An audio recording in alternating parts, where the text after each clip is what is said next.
الحمد لله والصلاة والسلام على سيدنا محمد وعلى آله وأصحابه أجمعين. الحمد لله والصلاة والسلام على سيدنا محمد وعلى آله وأصحابه أجمعين. أما بعد فأعوذ بالله من الشيطان الرجيم. بسم الله الرحمن الرحيم. يا أيها الناس اتقوا ربكم الذي خلقكم من نفس واحدة وخلق منها زوجها وبث منهما رجالا كثيرا ونساء واتقوا الله الذي تساءلون به والأرحام إن الله كان عليكم رقيبا. اللهم صل على سيدنا محمد وعلى آل سيدنا محمد وبارك وسلم. اللهم صل على سيدنا محمد وعلى آل سيدنا محمد وبارك وسلم. میرے معزز مسلمان بزرگوں، عزیز بھائیوں اور امت مسلمہ کی مقدس ماں اور بہنوں، آج ایک نکاح کی تقریب بھی ہے، اسی مناسبت سے کچھ باتیں عرض کرنی تھی. اصل میں یہ ازواجی زندگی مسلمانوں کے معاشرے کے اندر بہت اہمیت کی حامل ہے. جہاں ایک یہ فطرتی خواہش ہے، وہاں یہ عظیم الشان عبادت بھی ہے، چونکہ اللہ رب العزت نے دین وہ عطا فرمایا جو انسانی فطرت کے تقاضوں کو پورا کرتا ہے. انسان کی فطرت میں اللہ نے مرد کے اندر عورت کی کشش رکھی ہے، عورت کے اندر مرد کی کشش رکھی ہے، تو اس کے لیے شریعت نے ایک حلال راستہ نکاح کا رکھا ہے. میں نے عرض کیا کہ جہاں ایک معاشرتی معاہدہ ہے، وہاں یہ عظیم الشان عبادت بھی ہے. کہا جاتا ہے کہ نکاح سے مسائل بڑھ جاتے ہیں. حقیقت یہ ہے کہ نکاح کے بعد اعمال میں وزن بڑھ جاتا ہے، نیکیوں کا اجر بڑھ جایا کرتا ہے. سارے اسلامی معاشرے کی پہلی اکائی چونکہ نکاح ازواجی زندگی ہی ہے. اگر یہ اینٹ ٹھیک ہے تو ساری عمارت ٹھیک ہے. اگر ازواجی زندگی خوشگوار ہے تو معاشرے میں آنے والی نسل اچھی نسل ہوگی، معاشرہ اچھا ہوگا. اس لیے پیارے رسول صلی اللہ علیہ وسلم نے اس ازواجی زندگی سے منسلک ہونے سے پہلے، منسلک ہونے کے موقع پر، اس کے بعد مختلف ہدایات مرحمت فرمائی ہیں. ازواجی زندگی سے پہلے تو ایک سبق ماں باپ کو دیا کہ اپنی بیٹی کے لیے کیسی بہو تلاش کرو، اور بیٹی والوں سے کہا کہ اپنی بیٹی کے لیے کیسا داماد تلاش کرو، اور بیٹی کو سبق دیا کہ تم نے اپنا اندر کون سی خوبیاں اور زیور اپنے اندر اپنانا ہے جس سے تم قابل پرکشش لگو. تینوں کو الگ الگ رہنمائی فرمائی. جیسے رسول کریم صلی اللہ علیہ وسلم نے یوں ارشاد فرمایا کہ تنکح المرأة لمالها ولجمالها ولحسبها ولدینها فاظفر بذات الدین تربت یداک او کما قال علیہ الصلاۃ والسلام. فرمایا لوگ مال کی وجہ سے نکاح کرتے ہیں، ظاہر ہے یہ ناپائیدار چیز ہے، آج ہے تو کل نہیں ہے. تو اگر اس پر ازواجی زندگی کی بنیاد رکھیں تو بڑی کمزور ناپائیدار ہوگی. بعض لوگ خاندان کے بڑیا خاندان کے اندر اپنی بیٹی دیں گے، اپنے بیٹے کو بیائیں گے، ہماری عزت ہوگی. ظاہر ہے یہ بنیاد بھی ناپائیدار ہے. تیسری چیز، لوگ حسن و جمال دیکھتے ہیں کہ صورت اچھی ہو، لڑکی کی بھی عورت کی بھی صورت اچھی ہو. تو ظاہر ہے وقت کے ساتھ ساتھ چہرے کا جغرافیہ بدل جایا کرتا ہے. بیماری کے بعد چہرے کی شکل بدل جایا کرتی ہے. جو عمر بڑھتی ہے اتنا ہی چہرے کا زاویہ بدلتا چلا جاتا ہے. اسے رسول کریم صلی اللہ علیہ وسلم نے فرمایا یہ چیز بھی ایسے نہیں کہ جیسے ازواجی زندگی کی بنیاد بنا لو. ولیدینہا، دین دیکھو، سیرت دیکھو، اخلاق دیکھو، کردار دیکھو. اس لیے کہ صورت وقت کے ساتھ ساتھ گھٹتی ہے، سیرت اور اخلاق وقت کے ساتھ ساتھ بڑھتا چلا جاتا ہے. صورت کا حسن عارضی ہے، سیرت کا حسن پائیدار ہے. صورت سے آنکھیں ٹھنڈی ہوں گی، سیرت سے تمہارا دل خوش ہوگا. صورت سے وقتی فائدہ ہوگا، سیرت سے تمہاری اولاد سنور جائے گی، نسل سنور جائے گی، معاشرہ سنور جائے گا. اس لیے رسول کریم صلی اللہ علیہ وسلم نے ماں کو سبق دیا کہ اپنی بیٹی کا زیور جہیز تیار کرنا ہے تو اس کے اندر یہ کردار اس کا سب سے بڑا جہیز ہے. اس کی تربیت کا انداز یہ ہو کہ اس کے اندر یہ کردار پیدا کرو. جو لوگ اپنی بیٹی کے لیے بہو تلاش کرتے ہیں انہیں کہا کہ بہو تلاش کرنی تو ایسی تلاش کرو، گھر میں آئے گی تو سارے گھر کو آباد کر دے گی. اور بیٹیوں سے کہا کہ اپنے اندر یہ چیز پیدا کرو، یہ چیز قابل رشک ہے، قابل کشش ہے. بدقسمتی ہے آج کا مرد سبھی اسی صورت کے پیچھے لگے ہیں. نتیجہ یہ ہے کہ سارے معاشرے کا رہن سہن ہی بدل گیا. اب انتخاب کا معیار بدل گیا کہ کون سی ملازمت کرتی ہے، کتنی ڈگریاں ہیں، صورت کیسی ہے، ان چیزوں کو دیکھا جاتا ہے، لیکن سچ کہہ رہا ہوں اس کے نتائج بھی سارا معاشرہ بھگت رہا ہے، سارا معاشرہ اپنی آنکھوں کے سامنے دیکھ رہا ہے۔ ارے قابل ترجیح چیز وہ دین ہے، وہ سیرت ہے۔ ہاں اس کے ساتھ یہ چیزیں اگر آ جائیں تو یہ ثانوی حیثیت رکھتی ہیں، پہلی حیثیت نہیں ہے۔ پہلی حیثیت یہ دیکھو کہ اس کا کردار کیسا ہے، اس کی سیرت کیسی ہے، اس کا ایمان کیسا ہے۔ اس لیے پہلے دانا لوگ کردار کی بنیادوں پہ اپنی زندگیاں منسلک کیا کرتے تھے، اپنے ہاں بہو کو لایا کرتے تھے، اپنے ہاں داماد کو لایا کرتے تھے۔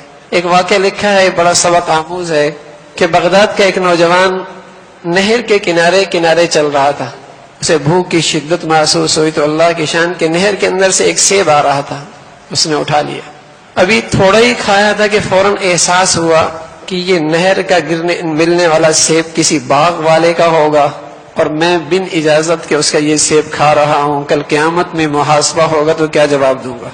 نہر کے کنارے کنارے واپس چلا تو دیکھا کہ ایک باغ کی کچھ شاخیں نہر کے اوپر گری ہوئی ہیں، تو فوراً اندازہ کر لیا کہ یہی وہ باغ ہے جس سے یہ سیب آیا ہے۔ مالک کی تلاش بسیار کیا تو ایک مالک ملا، اس سے کہا مجھ سے یہ غلطی ہو گئی، آپ مجھے معاف کر دیں۔ وہ بھی صاحب بصیرت تھا، دیکھتی سمجھ گیا کہ نوجوان کوئی معمولی انسان نہیں ہے، کہنے لگا بیٹے معاف نہیں کروں گا، کہا میں اپنی زندگی لگانے کی تیار ہوں آپ کے باغ کی کھیتی کرنے کے لیے، اسے نئے سرے سے آباد کرنے کے لیے، آپ مجھے اللہ کے لیے معاف کر دیں۔ اس نے کہا معافی کی کوئی صورت نہیں ہے، ہاں ایک شرط ہے، اس شرط کو پورا کر دو تو معافی ہو جائے گی۔ کیا بتائیے؟ کیا شرط یہ کہ میری ایک بیٹی ہے، آنکھوں سے اندھی ہے، سماعت سے محروم ہے، اسے قوت گویائی حاصل نہیں ہے، ہاتھوں سے لوجی ہے اور پاؤں سے لولی لنگڑی ہے، اس سے شادی کرنی پڑے گی۔ نوجوان نے تھوڑی دیر سوچا اور پھر ضمیر نے اسے آواز دی کہ میاں یہ تو گزر جائے گی، کل قیامت میں اس سیب کا حساب ہوگا تو کیا جواب دو گے؟ اللہ کا خوف نصیب ہو جائے، قسم خدا کی زندگی سنور جائے۔ نوجوان نے کہا ٹھیک ہے، یہ بھی قبول ہے، یہ بھی قبول ہے۔ اللہ کی شان، اس نے بھی اس نوجوان کا یہ کردار دیکھا۔ کیا دیکھا؟ کردار دیکھا۔ شادی ہو گئی۔ شادی کے بعد جب پہلی رات اس عورت بچی سے ملاقات ہوئی تو سبحان اللہ، صورت بھی اچھی اور سیرت تو بہت ہی اچھی۔ واپس اپنے سسر کے پاس آیا کہ جیسے آپ نے کہا تھا بیٹی ویسی تو نہیں ہے۔ کہا بیٹے بات یہ ہے کہ میں نے جو کہا تھا نا کہ یہ اندھی ہے، اس نے ساری زندگی کسی غیر محرم کو دیکھا نہیں۔ اللہ ہر ماں باپ کو ایسی باحیا بیٹیاں نصیب فرما دے۔ ایک موقع پہ رسول کریم صلی اللہ علیہ وسلم نے صحابہ سے ایک سوال کیا، میرے صحابہ بتاؤ عورت کی سب سے بڑی خوبی کیا ہے؟ صحابہ یوں ہی بیٹھے تھے، اتنے میں ایک صحابی اٹھا، حضرت علی رضی اللہ عنہ، جلدی جلدی اپنے گھر گئے۔ اور فاطمہ تیرے ابا نے ایک سوال کر ڈالا ہے۔ کیا تیرا ابا یہ کہہ رہا ہے کہ عورت کی سب سے بڑی خوبی کیا ہے؟ فاطمہ نے کہا عورت کی سب سے بڑی خوبی یہ ہے کہ ساری زندگی نہ اس نے کسی غیر محرم کو دیکھا ہو، نہ اسے کسی غیر محرم نے دیکھا ہو۔ ہم جیسے نادان ہوتے کہتے ہیں بڑی انتہا پسندی کی باتیں، ارے بڑی ہی حیاداری کی باتیں، ہاں بڑی ہی حیاداری کی باتیں۔ حضرت علی رضی اللہ تعالیٰ عنہ حضور علیہ الصلوۃ والسلام کی خدمت میں آئے، ہاتھ کھڑا کیا، یا رسول اللہ میں بتاتا ہوں عورت کی سب سے بڑی خوبی کہ ساری زندگی اسے کسی غیر محرم نے نہ دیکھا ہو، اس نے کسی غیر محرم کو نہ دیکھا ہو۔ حضور علیہ الصلوۃ والسلام نے فرمایا علی بتاؤ کس نے بتایا؟ فرمایا یا رسول اللہ آپ کی بیٹی نے۔ حضور نے فرمایا ہاں یہ بضعۃ منی، ہے نا میرا دل کا ٹکڑا، میرا خون ہے نا، میرا خون ہے، میری گود کا اثر ہے، حلال آمدنی کی تاثیر ہے، راتوں کے مناجات کی برکت ہے، رب سے دعاؤں مانگنے کا اثر اولاد پر بھی ہوا کرتا ہے۔ ہاں یہ بضعۃ منی، ہے نا میرا دل کا ٹکڑا، مجھے اس سے یہی امید تھی کہ وہی جواب دے سکتی ہے ایسا۔ اس نے کہا میاں جو میں نے کہا نا کہ اندھی ہے تو یہ بات ہے، اور کہا گنگی ہے تو ساری زندگی کسی سے غیر محرم سے بلا وجہ گفتگو نہیں کی، سماعت سے محروم ہے، کسی غیر کی آواز کے کانوں میں نہیں پڑی، ہاتھوں سے محروم ہے، کسی کی طرف نجائز ہاتھ بڑھے نہیں، قدموں سے پاؤں سے محروم ہے، کسی غیر محرم کی طرف چل کے نہیں گئی۔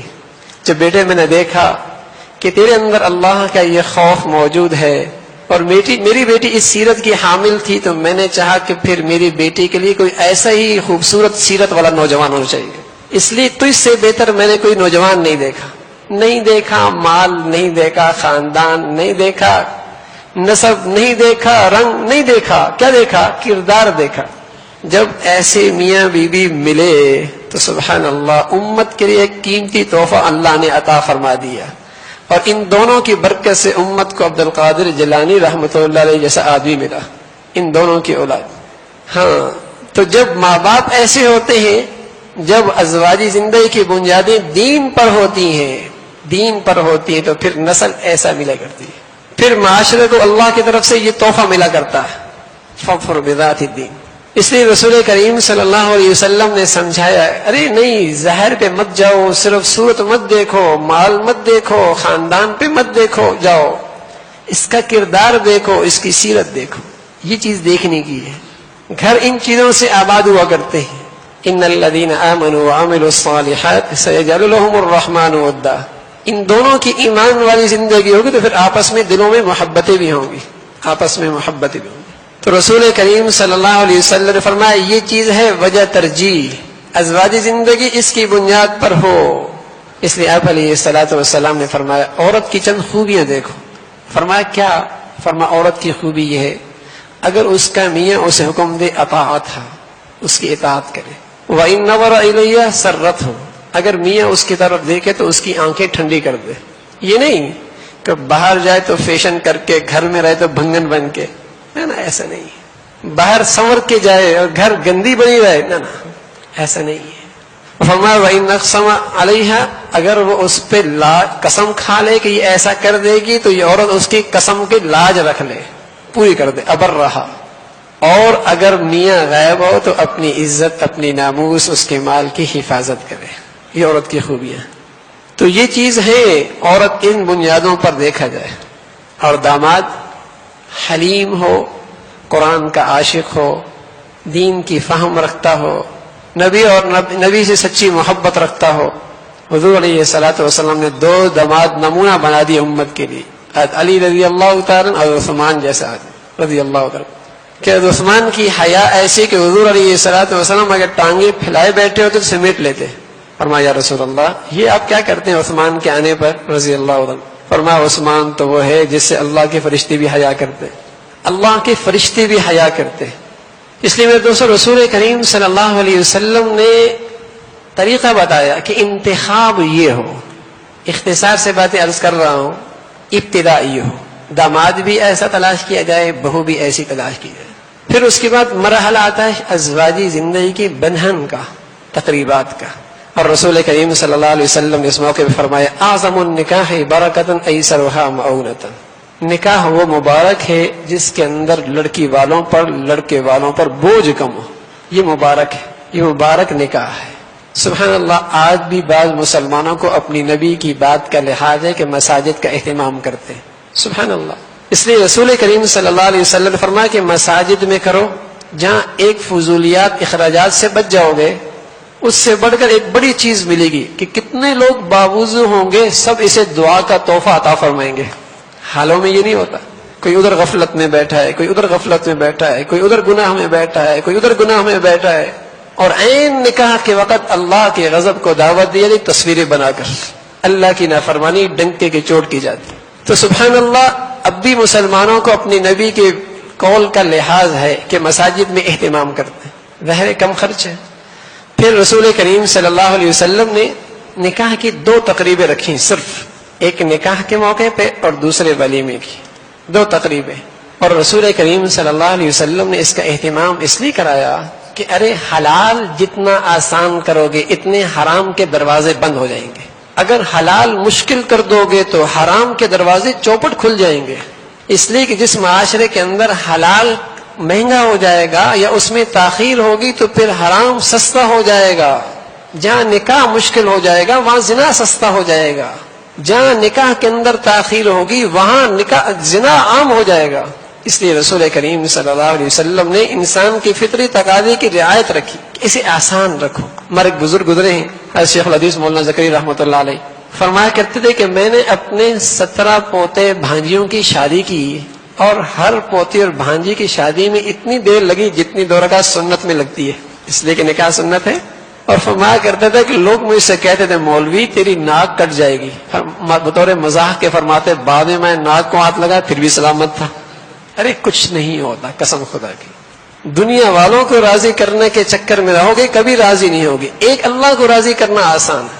یہ باتیں میں اس لیے عرض کر رہا ہوں کہ آج دیندار طبقہ اس نے بھی اپنی اسلام کو صرف مسلح سے وابستہ کر دیا ہے, مسجد سے وابستہ کر دیا ہے. معاشرت وہی بے دینی والی, لین دین وہی بے دینی والا, معاملات وہی 0-0. ارے نہیں, دین اسلام تمام شعبوں سے تعلق رکھتا ہے, اچھی خاصی دین. جب ازواجی زندگی کی ایک بچی کا جب جوڑا بنوائیں گے تو وہ جوڑا ہزاروں روپے, یعنی چند گھنٹوں کی نمائش پر ہزاروں روپے ضائع کریں گے. چند گھنٹوں کی نمائش کی لاکھوں روپے, بلکہ وہ نمائش حرام. تو چند گھنٹوں کی نمائش کے لیے حرام کام کریں گے. اللہ اکبر. صحابہ رضوان اللہ اجمعین کے ہاں کوئی جوڑا بن جاتا تو وہ مدینہ کی کئی ساری عورتیں اپنی شادی کے موقع پہ پہنا کرتی تھی. ایک ہی جوڑا پہنا کرتی تھی. لیکن یہاں تو چونکہ نمائش کرانی ہے, یہ نہیں کہ اپنے دل کی رات, گرمی ہو رہی ہے, تکلیف ہو رہی ہے, لیکن نمائش دکھانا کہ کس کی بہو ہے, یہ کس کی بیٹی ہے. اپنے پاؤں پہ خود کلہاڑی آج مسلمان مار رہا ہے. نتیجہ کیا, کتنی بیٹیوں کے بال سفید ہو گئے, ان کے پاس جہیز نہیں, معاشرے کی ضرورتیں پوری نہیں کر سکتے. کتنی نوجوانوں کی پاک دامنی خطرے میں پڑی ہوئی اس لیے کہ ان کے پاس وہ وسائل نہیں جس کا معاشرہ تقاضا کر رہا ہے. اس لیے ان کے لیے گندگی میں پڑنا آسان ہے, حلال میں جانا مشکل بنا دیا معاشرے نے. یہ وہ طبقہ جنہیں اللہ نے مال دیا ہے اور یوں بلا وجہ خرچ کر رہے ہیں, وہ اس جرم میں برابر کے شریک ہے. اس لیے رسول کریم صلی اللہ علیہ وسلم نے فرمایا اعظم النکاح برکۃ ایسرھا مؤونۃ, آسان کر. اور عین تقریب کے موقع پہ رسول کریم صلی اللہ علیہ وسلم چند آیات کی تلاوت فرمایا کرتے تھے, اور ان ساری آیات کے اندر ایک حکم, اتقوا اللہ اتقوا اللہ اتقوا اللہ اتقوا اللہ, اللہ سے ڈرو, اللہ سے ڈرو, اللہ سے ڈرو, اللہ سے ڈرو. کہ عین نکاح کے موقع پہ بھی اللہ سے ڈرنا. آگے زندگی کی پوری گاڑی تبھی کامیاب چلے گی جب اللہ سے ڈرو گے. اس لیے کہ میاں بیوی کی یہ زندگی ایک گاڑی کے مانند ہے جس کے 2 پہیے ہوں. اگر دونوں ٹھیک ہوں, بیلنس بھی ہو, تو گاڑی صحیح چلتی. اگر ان میں سے ایک خراب ہو گیا تو گاڑی منزل تک نہیں پہنچتی. یا ایک کے اندر بیلنس نہ رہے تب بھی گاڑی روز گھر کے اندر جسے کہیں گے تلخیں رہتی ہیں, اور یہ زندگی جہنم بن جایا کرتی ہے. اس لیے اللہ کے رسول صلی اللہ علیہ وسلم نے اس موقع پہ ایک تلقین, اتقوا اللہ, اللہ سے ڈرنا, مرد سے بھی کہا, عورت سے بھی کہا. اس لیے کہ خلوت کی بہت ساری باتیں ایسی ہیں جو میاں کسی کو نہیں بتا سکتا. خلوت کی بہت ساری باتیں ایسی ہوتی ہیں جو بیوی کسی کو نہیں بتا سکتی. لیکن اگر تقویٰ ہوگا تو دونوں ایک دوسرے کے حقوق خلوت میں بھی ادا کریں گے, اندھیرے میں بھی ادا کریں گے. اس لیے فرمایا اتقوا اللہ, اللہ سے ڈرتے رہنا, اللہ سے ڈرتے رہنا, تقویٰ اختیار کرنا. اور پھر اس کے بدولت جو زندگی کا اصل مقصد ہے ازواجی زندگی کا, وہ اللہ عطا فرمائے گا. وہ کیا؟ وَمِنْ آيَاتِهِ أَزْوَاجًا لِتَسْكُنُوا إِلَيْهَا وَجَعَلَ بَيْنَكُمْ مَوَدَّةً وَرَحْمَةً. پھر اللہ تمہیں اپنی بیوی سے سکون دے گا, پھر تمہیں اللہ اپنے شوہر سے سکون دے گا. قرآن کے عجیب الفاظ ہیں, مودۃ ورحمہ. جب تک جوانی ہوتی ہے تو جنسی خواہش عروج پر ہوتی ہے. اگر طبیعتیں اوپر نیچے ہو بھی جائیں تو ان کی جنسی خواہش پھر انہیں آپس میں ملا دیتی ہے. یہاں محبت کا پہلو غالب ہوتا ہے. لیکن جب یہ دونوں بڑھاپے کے دہلیز پر قدم رکھتے ہیں اور جسم کے اعضاء کمزور ہو جاتے ہیں, ہڈیاں بوسیدہ ہونے لگتی ہیں, تو اب عورت کو جنسی طور پہ مرد کی ضرورت نہیں, مرد کو عورت کی ضرورت نہیں ہوتی. لیکن قرآن کیا کہتا ہے؟ اگر تقوی بھری زندگی اختیار رکھی, اللہ کے نام کی لاج رکھی, تو پھر کیا ہوگا؟ ورحمہ. اب بیوی کہے گی اس بوڑھے نے ساری جوانی میری خاطر قربان کر دی, اب اسے میری خدمت کی ضرورت ہے تو میں اس کو خدمت کے لیے جان کے ساتھ تیار ہوں. اب محبت کے بجائے شفقت کا پہلو, رحمت کا پہلو آئے گا. اور میاں کہے گا اس عورت نے اپنا سارا حسن و جمال, اپنا سارا شباب میرے گھر میں میرے لیے قربان کر دیا, اب اس کو میری ضرورت ہے. اب اس پر وہ بھی شفقت کرے گا, رحمت کا معاملہ کرے گا.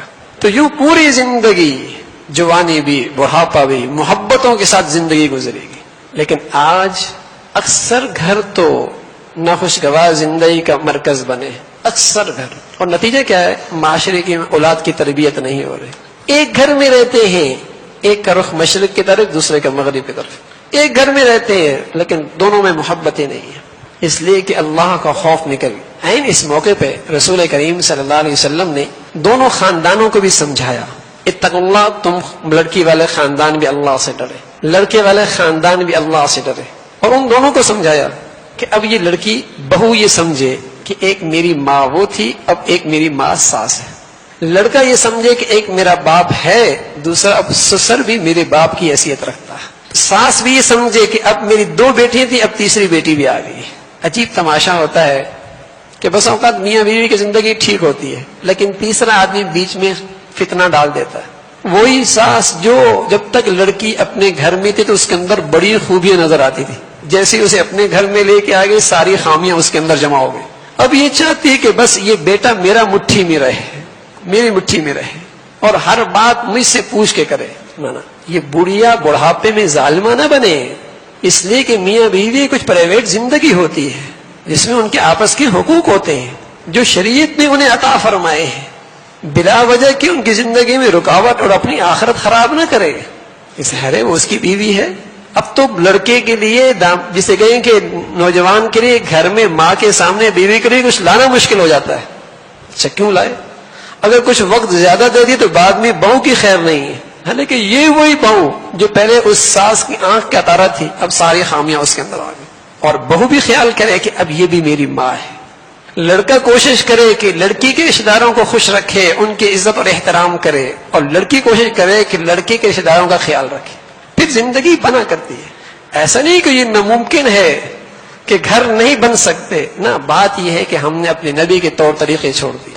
اس لیے رسول کریم صلی اللہ علیہ وسلم اس موقع پہ خاص طور پر اتقوا اللہ، ارے اللہ سے ڈرنا۔ کیا کر رہی ہے تم؟ ساس ہو، کسی زمانے میں تم بہو تھی، آج تم جو رویہ بہو کے ساتھ اختیار کر رہی ہو، کیا تم اپنے بارے میں یہ رویہ پسند کرتی ہو؟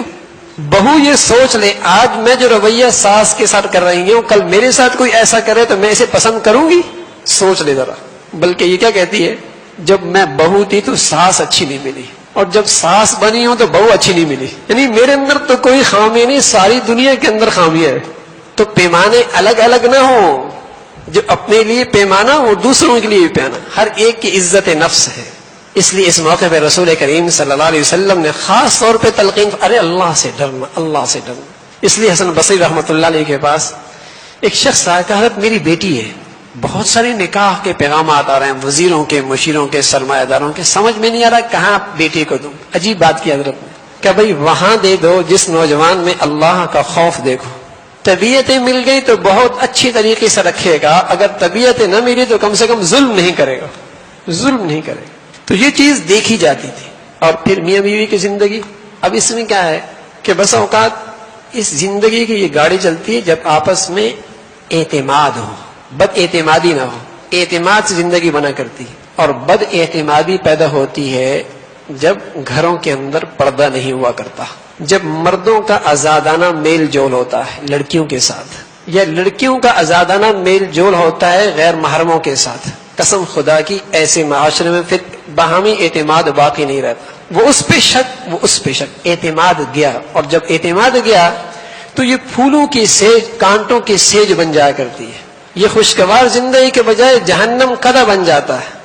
بد اعتمادی، اس لیے گھر چلا کرتا ہے اعتماد کی فضا کے ساتھ، اعتماد ہو، اور بس اوقات بلا وجہ کی بدگمانیاں کسی تیسری کی وجہ سے پیش آتی، تو آپس میں باہم ایک دوسروں کے ساتھ اعتماد پیدا کیا جائے، اعتماد کی فضا پیدا کی جائے۔ کوئی بھی بغیر دل میں رکھے بات نہ سوئے جب تک کہ آپس میں حالات ٹھیک نہ کر لیں۔ اس لیے میرے دوستو، عورت اور میاں کا لڑائی ایک دو فردوں کی لڑائی نہیں ہے، یہ خاندانوں کی لڑائی ہے، نسلوں کی بربادی ہے، معاشرے کی بربادی ہے۔ اس لیے حدیث میں آتا ہے کہ شیطان کبھی کبھی سمندر پہ جا کر اپنا تخت لگاتا ہے پانی کے اوپر، اور اپنے کرندوں سے پوچھتا ہے کیا کام کیا، ہر ایک بتاتا ہے فلاں کو میں نے نماز سے ہٹا دیا، فلاں کو میں نے تلاوت سے معروم کر دیا، فلاں کو میں نے تعلیم سے معلوم کر دیا، فلاں کو میں نے فلاں نیکی سے معروم کر دیا۔